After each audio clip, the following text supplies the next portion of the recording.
बोले खरं तर मोर्चा निघणार होता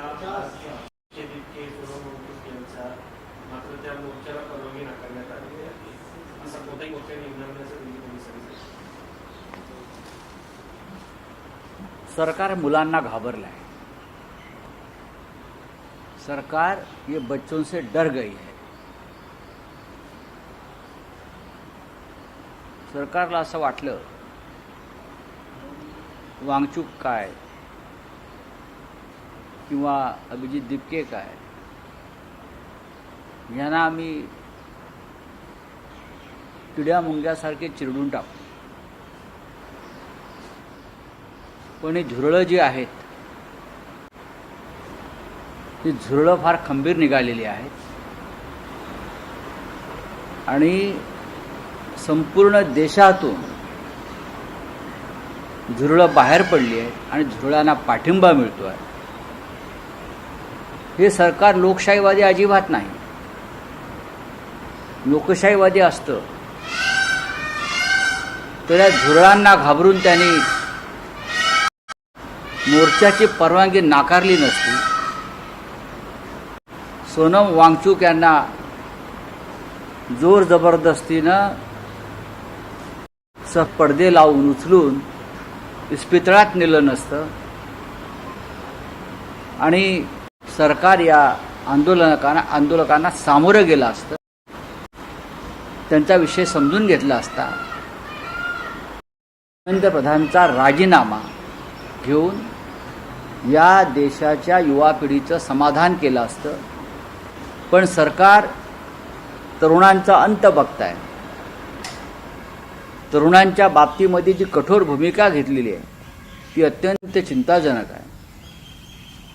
हजारो लाखो तरुण जंतर मंतरला जमलेले आहेत, सरकारच्या विरुद्ध घोषणा देत आहेत।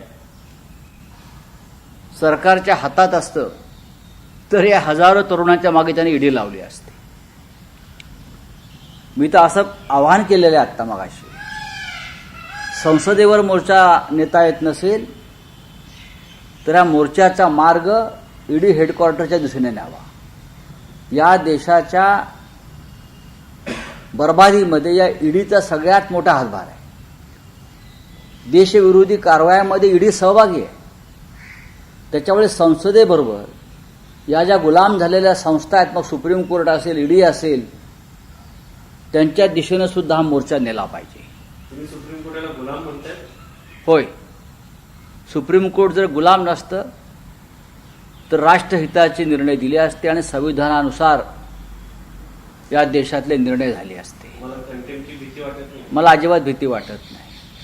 कंटेम कशा करता? या देशातली प्रत्येक संविधानिक संस्था ही मोदी शहांची गुलाम आणि घरगडी म्हणून काम करते आहे। यात आता काय लपून राहिलेलं नाही। तसं असतं तर जर सोनम वांगचूक यांच्या उपोषणाची दखल घेऊन त्यांना इस्पितळात घेऊन जा हे जर सांगू शकतात सुप्रीम कोर्टचे किंवा हायकोर्टाचे लोक, तर मग सरकारलाही ते निर्देश देऊ शकतात, या मुलांचं म्हणणं ऐकून घ्या आणि त्यांचं समाधान करा आणि मग हे उपोषण सोडतील। उद्धव ठाकरेंनी देखील शिवाजी पार्कामध्ये आंदोलन केलं, तर त्याच्यावरती गिरीश महाजन असं म्हणतात की त्यांनी त्यांचा पक्ष वाचवावा म्हणून अशा पद्धतीने टीका करतात। अरे तुम्ही तुमच्या चड्ड्या वाचवा आधी। लोक रस्त्यावर उतरले झुरळं, बरं का, तुमच्या हाफ चड्डी शिरतील बरं। हे अंधभक्ताच्या पलीकडली ही स्टेज आहे। हे जी तुम्ही याची नावं घेताय ना, ही अंधभक्ताच्या पुढली स्टेज आहे। देशात काय चाललंय? हजारो तरुण रस्त्यावरती उतरले आहेत। नागपूरमध्ये हजारो तरुण उतरले आहेत, पुण्यामध्ये झालंय, महाराष्ट्रात ठिकठिकाणी होत आहे। काल शिवाजी पार्कला हजारो तरुण रस्त्यावरती उतरले। तुम्ही काय त्यांची चेष्टा करताय? इथे राजकारण कसलं आणताय? तुम्ही वाचवा स्वतःला। लोक रस्त्यावर तुम्हाला कपडे काढून मारतील अशा प्रकारचं वातावरण या महाराष्ट्रात आणि देशात सुरू आहे। मिस्टर गिरीश महाजन सगळ्यात करप्ट माणूस या महाराष्ट्रातला, सगळ्यात करप्ट, आणि झुरळं त्याच्या मागे आता लागणार आहेत। काल सोनम वांगचुक यांच्या पतीने दिल्ली उच्च न्यायालयामध्ये अपील केलं होतं. त्यांच्या पतीचे उपचार हे खासगी रुग्णालयात करावे. बघा, ते त्यांचं अपील फेटाळलेलं आहे. त्याच्यावरती आता फार चर्चा न केलेली बरी. ठीक आहे, हिंदी में क्या सुप्रीम कोर्ट तुम्ही म्हणता ज्या पद्धतीने गुलाम पद्धतीने वागताय, तुमचे 6 खासदार देखील खरं तर एकनाथ शिंदेकडे गेले. त्यांच्या खरं तर गटाला आता मान्यता देण्यात आली आहे संसद. नाही, लोकसभेचे अध्यक्ष असतील, राज्यसभेचे सभापती असतील, सुप्रीम कोर्ट असेल, ईडी सीबीआय सारख्या संस्था असतील, राज्यपाल असतील, निवडणूक आयोग असतील, हे सगळे सत्ताधारी पक्ष खास करून मोदी शहांचे गुलाम झाले. आणि म्हणूनच जंतर मंतरला जे एक आंदोलन सुरू आहे हे या गुलाम बेड्यात तोडण्यासाठी आहे. आजपासून पावसाळ्यात सुरू होतंय. विरोधी पक्ष बैठक पार पडली. सर्वपक्षीय बैठकीला देखील बैठक झाली. काय नक्की अजेंडा असणार आहे? आता मीटिंग आहे. ती मीटिंग संपल्यावरती आम्ही निर्णय घेऊ. त्याच्यानंतर सुप्रिया सुळे ज्यावेळेस बाहेर पडला त्यावेळेस त्यांनी राजनाथ सिंग राष्ट्रवादी काँग्रेस शरदचंद्र पवार डिलिमिटेशनवरचा स्टँड जो आहे तो कुठेतरी धुसर होताना पाहायला मिळतोय का? गेल्या मला पक्ष असेल, आमची नाही. बोलिए. सर, संसद मार्च जो है पुलिस दिल्ली पुलिस अलाउ नहीं करेगी, हर जगह बैरिकेडिंग कर रखी है, किस तरीके से पुलिस सरकार खास करके प्रधानमंत्री और गृह मंत्री जी 56 इंच की सीना वाले लोग ये बच्चों से डर गए हैं, पूरी तरह से है हताश. उनको समझ में नहीं आया कि क्या होने जा रहा है और क्या होगा और आगे क्या होने वाला है. ये जो कॉकरोच जनता पार्टी है उनको लगा कीड़े मकोड़े की तरह हम उनको खत्म कर देंगे.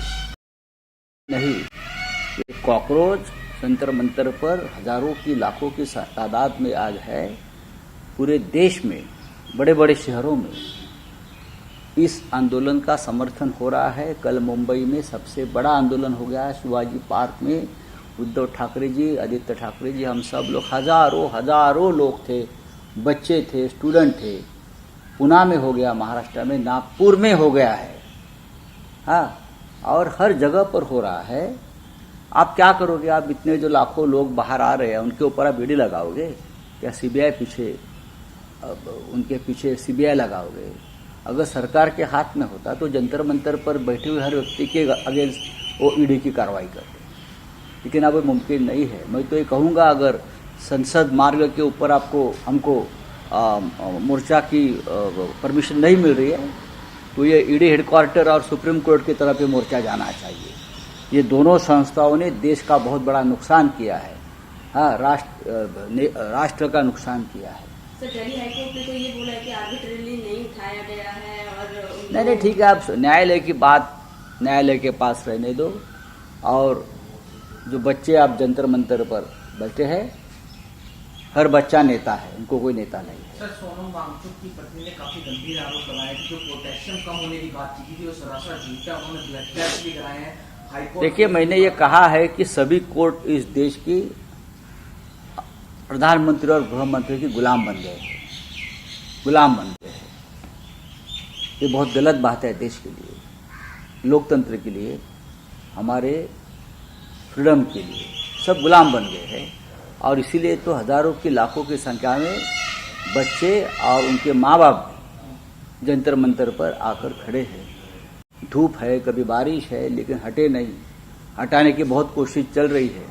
ये लोग डर नहीं रहे हैं, तो हमारे जैसे है, न डरेंगे.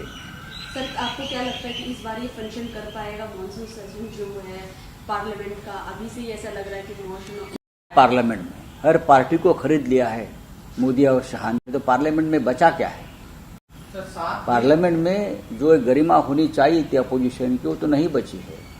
पार्टी को खरीद लिया है, हर पार्टी को 50 करोड़ में मुल्क के कांग्रेस खरीद लिए, शिवसेना के सांसद खरीद लिए, आपके सांसद खरीद लिए, और भी तोड़फोड़ चल रही है, रेट बढ़ा रहे हैं. तो ये किसी पार्लियामेंट की गरिमा कहते हैं ना. अगर अपोजिशन को आप कमजोर कर रहे हो, अपोजिशन को रहे हो दबाव से, तो क्या पार्लियामेंट में रखा है? नहीं है, वो बीजेपी का अड्डा बन गया है। सर 7 बिल आ रहे हैं, वंदे मातरम को लेकर भी बिल लाया जाए तो उसकी अवमानना होगी तो कड़ी कार्रवाई की जाएगी। देखिए, भारतीय जनता पार्टी की तरफ से अगर ये बिल आ रहा है तो उनको पता चलना चाहिए कि ये लोग आत्मचिंतन करना चाहिए कि हम तो कभी हिंदुस्तान के में नहीं थे, जो स्वतंत्रता संग्राम में नहीं थे। जब देश स्वतंत्र हुआ तो आरएसएस ने तिरंगा नहीं फहराया था। ऐसे बहुत सी बातें मैं बोल सकता हूँ। तो वंदे मातरम की चिंता आप मत करिए। वंदे मातरम मैं तो मोदी जी और अमित शाह चैलेंज दूंगा, टेली प्रॉम्प्टर के बिना वंदे मातरम की 4 पंक्तियां मुझे गाकर दिखाइए, टेली प्रॉम्प्टर के बिना। सर, या अधिवेशनात राम मंदिराचा मुद्दा उपस्थित केला बहुत गंभीर मुद्दा है, लेकिन हम सड़क पर उतरे हैं। पार्लियामेंट में कुछ नहीं होगा। हम महाराष्ट्र में आपने देखा होगा, नागपुर में कितना बड़ा हमारा सम्मेलन हो गया, राम मंदिर खिलाफ। हाँ, मुंबई में हो गया। अब हम और भी शहरों में, पुणे में कर रहे हैं। जगह हजारों के समय लोग राम मंदिर के दान चोरी के खिलाफ सड़क पर उतर रहे हैं। ये होता